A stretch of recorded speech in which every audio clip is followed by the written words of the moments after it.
Hello guys, so welcome to road to Asians episode number 5। तो भाई इस vlog में हम लोग एक एथलीट के माइंडसेट को क्रैक करने वाले हैं। तो बस मैं ये बता दूं, आज प्राइमरी स्क्वाट सेशन है एंड स्क्वाट्स मेरे को बिल्कुल भी स्ट्रॉन्ग फील नहीं हो रहे हैं पिछले कुछ हफ्तों से। मेरा स्क्वाट एक टाइम पे एकदम ही मतलब जिसको कहते हैं ना क्या लेवल हो गया था, उस लेवल पे मैं आ चुका था। लेकिन वो पॉप फील नहीं हो रहा है, बहुत टाइम से फील नहीं हो रहा है मेरे को। और उसका रीज़न हो सकते हैं थोड़े बहुत, लेकिन माइंडसेट मेरे को लगता है मेरा पुराना वाला नहीं है अभी, जो मेरा पहले हुआ करता था। तो मैं आज यही सोच रहा था कि मैं वो माइंडसेट को वापस कैसे लाऊं। मेरे अंदर वो क्या था पहले जो मेरे में अभी नहीं है, वो क्या थिंकिंग थी। तो एक एक करके ना इसको डिकोड करते हैं पूरे व्लॉग में। बस मैं आपको ये बता दूं कि लास्ट वीक मैंने 195 केजी पे 4 रेप पॉज स्क्वाट लिए थे, जो आए थे अराउंड RP 8.5 पे, जो मेरे लिए वार्म अप वेट है। वो इतना मुश्किल आ रहा था। तो इस व्लॉग में हमारा जो प्लान है वो है अराउंड 205 केजी पे 4 रेप्स, और ये last week of the block है। लेकिन धीरे धीरे करके पहले मेरे को माइंडसेट को डिकोड करना ज़रूरी है। लोहा उठ जाता है, बॉडी की कैपेबिलिटी होती है, लेकिन अगर आप दिमाग से स्ट्रॉन्ग इनफ नहीं हो तो कैपेबिलिटी हो के भी हो सकता है आप ना उठा पाओ। तो एक एक करके इसको डिकोड करते हैं। अभी मैंने एक दिन पहले ही व्लॉग शुरू कर दिया है अपने स्क्वाट सेशन से, और अभी मैंने सब कुछ जर्नल कर दिया है, सब कुछ लिख दिया है कि मेरे को कल कैसा चाहिए, क्या चाहिए। जो मैं जर्नल करना भी छोड़ दिया था, मैं बहुत पहले करता था, लेकिन मैंने अपने सारे थॉट्स पेपर पे लिख दिए हैं। मैंने सब कुछ लिख दिया, मेरे को सेट कैसा चाहिए, मेरे क्या इमोशंस होंगे, मैं कैसा फील कर रहा हूँगा, मेरा क्या माइंडसेट होगा। मैंने एक एक चीज़ लिख दी है, ठीक है। और अभी मैं अपना विजुअलाइजेशन करूँगा आधा घंटा, तो उसके लिए मेरे को अलग से टाइम मैं निकालूंगा अब से, हमेशा a day prior to my training session. तो भाई धीरे धीरे डिकोड करते हैं। बोलने के लिए तो मेरे पास बहुत कुछ है, पूरा दिन बोलता रहूँगा, बट लेट स्टार्ट। अब आपसे मैं सीधा कल ही मिलता हूँ। ये है लास्ट ईयर की ट्रॉफीज़, ये मेरी है, ये आदित्य की है, ये और ये प्लेस में ना, ये अभी तक दुखता है मेरे को। इसको ना फर्स्ट रनर अप को अब इस टाइम इसमें टर्न करना ही है, चाहे कुछ हो जाए। एक बहुत फेमस स्पोर्ट्स साइकोलॉजिस्ट की यूट्यूब वीडियो देख रहा था मैं, तो उसमें उसने वो कहता कि अगर आपको चैम्पियन बनना है तो आपको 3 क्वेश्चंस के आंसर पता होने चाहिए। What do you want, how bad do you want it, and how much are you willing to सफ़र।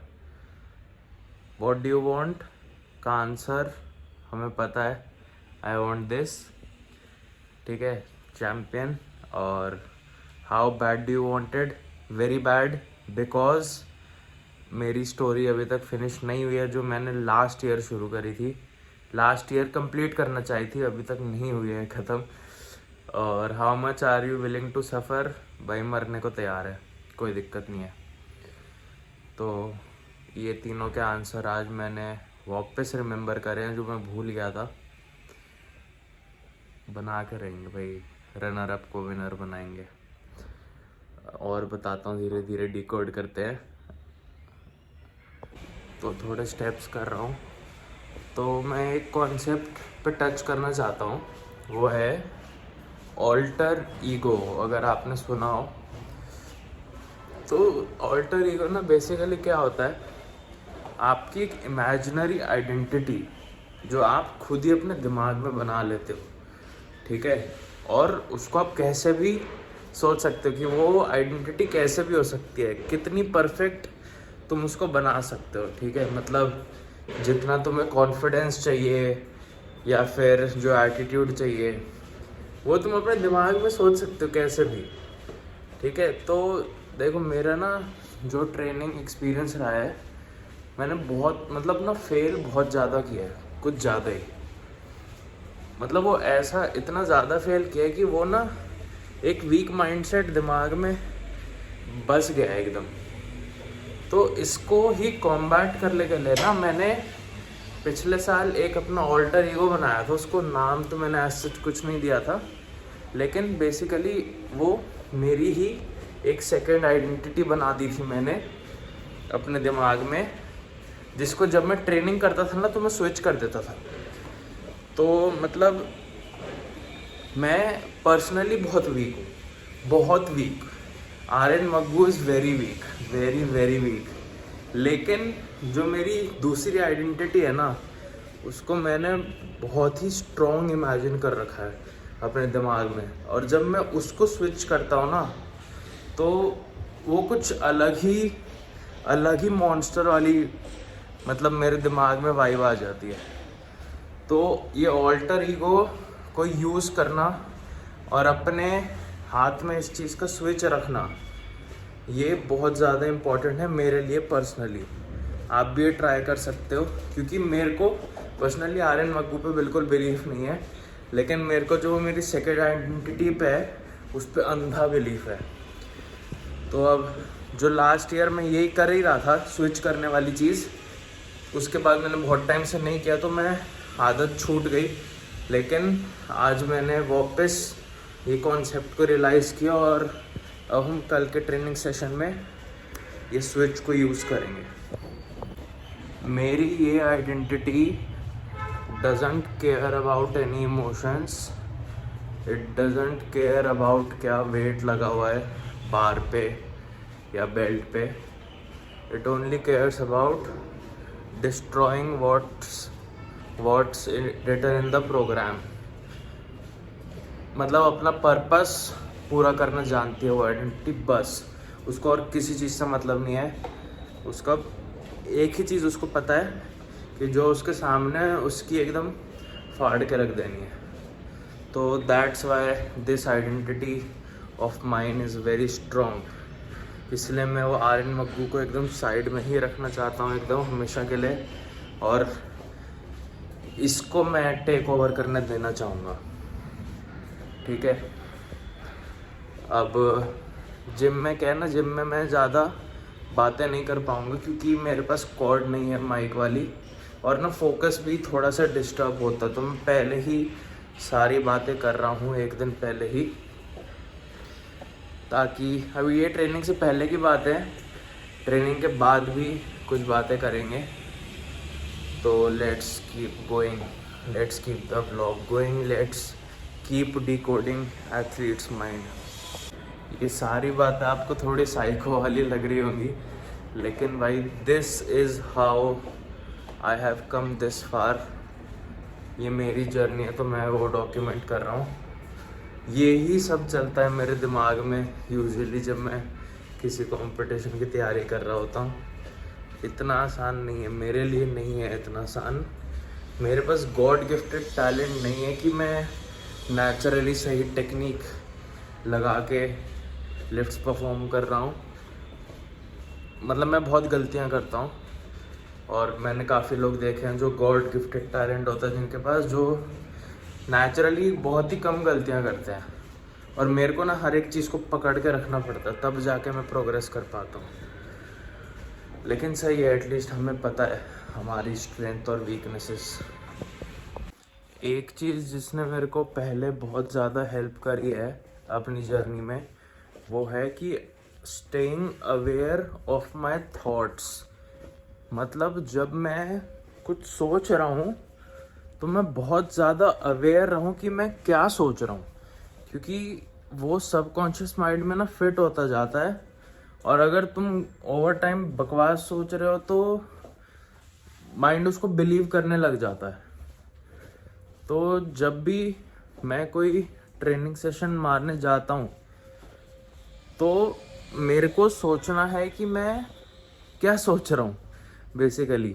ठीक है। अब क्योंकि ना जब भी कोई हार्ड चैलेंजिंग टास्क होता है तो दिमाग उल्टा सोचता है कि ये स्लो मूव होगा, ये फेल हो जाएगा, या फिर मैं नहीं कर पाऊँगा, मैं कर भी सकता हूँ कि नहीं, ऐसे सब डाउट्स आते हैं। आपको ये सारे डाउट्स को एलिमिनेट नहीं करना है, आपको इस सबको एक्नॉलेज करना है, आपको ध्यान देना है कि मेरा दिमाग ऐसा सोच रहा है। दिस इज़ वो वन आइडेंटिटी वीक वाली, और आपको अपने सेकंड आइडेंटिटी से काउंटर करने की कोशिश करनी है, उस चीज़ के ऑपोजिट आपको बोलना है। फॉर एग्जांपल, अगर आपके दिमाग में चल रहा है ये स्लो मूव होगा, तो आप अपनी जो ऑल्टर ईगो वाली आइडेंटिटी है उससे आप बोल सकते हो कि ये मतलब उड़ जाएगा, ठीक है, ऐसा कुछ सोच सकते हो। तो एकदम उसका अपोजिट, नेगेटिव थॉट का अपोजिट आपको करना है और उसको पॉजिटिव में कन्वर्ट कर देना है सेट करने से पहले, जो बहुत ज़्यादा काम की चीज़ है भाई, बहुत ज़्यादा।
I knew it bro, it was mindset। मेरे को पता था। आपको 205 किलो पे 4 रेप बोला था, 210 पे ले लिया मैंने। 195 से सीधा जंप ले लिया इस वीक 210 पे, और 4 रेप तो हो गए, और 1 rape happy Sunday guys, happy Sunday. नहीं मैं चला जाऊंगा, स्टेप्स करने हैं। ले लियो भाई, देखो भाई, मोटिवेशन ले लो भाई से, ये भी जरूरी है। हम साथ में करते हैं भाई, क्या है। चलो गुड नाइट। हाँ भाई, तो 1 रेप और आ जाता है यार 210 पे। मैं ना अनरैक एमोनिया इतना स्ट्रॉन्ग चढ़ा मेरे को कि पूरा ब्लैकआउट हो गया अनरैक के टाइम पे। मैं बहुत ज़्यादा अनस्टेबल हो गया, ऐसा लगा मैं गिरने ही वाला था पहले रेप के बाद। जैसे तैसे अपने आप को संभाला और 4 रेप मारे। RP 9.5 था, 10 तो नहीं था, और 5 आ जाते 100%। अकॉर्डिंग टू माई एस्टिमेशंस मैं अभी 250 kg स्क्वाट पे हूँगा, 1 रेप मैक्स। 100% 250 पे तो हूँगा मैं। क्योंकि मेरे को पता है अपनी कैलकुलेशन कैसा रहता है।